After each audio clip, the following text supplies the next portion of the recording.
Hello, good morning everyone. So meron po tayong Occidental Mindoro, Quirino, Nueva Ecija.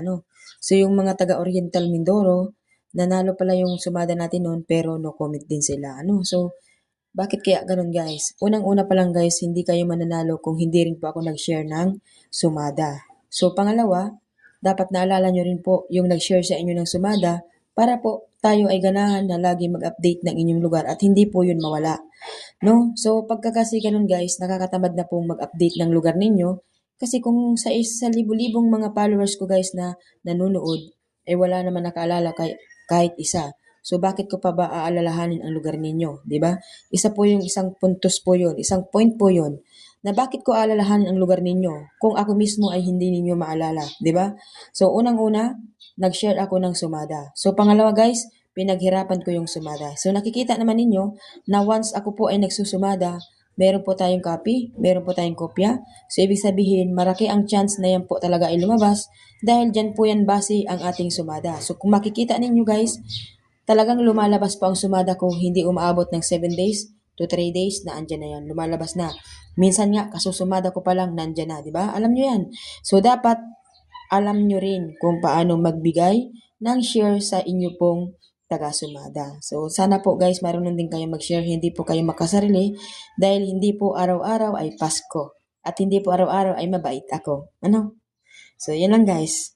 So, dito po tayo sa Occidental Mindoro. So, 24 natin. So, 20. 11.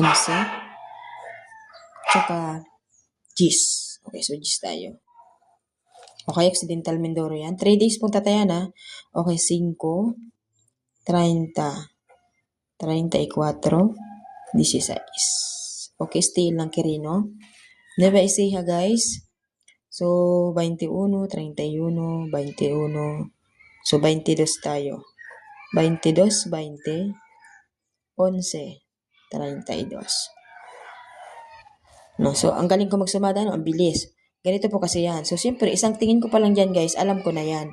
Alam ko na yan kung ano yung pinakamalakas na numero. Kung hindi man po yun ang palabasin nila, so sorry po tayo. Pero 3 days po yan tatayaan. So, nag-22 po tayo, guys, dahil nakita nyo dito, 23, 21. So, ipit si 22, galing po dito sa 31. Sumada po ito ng 22.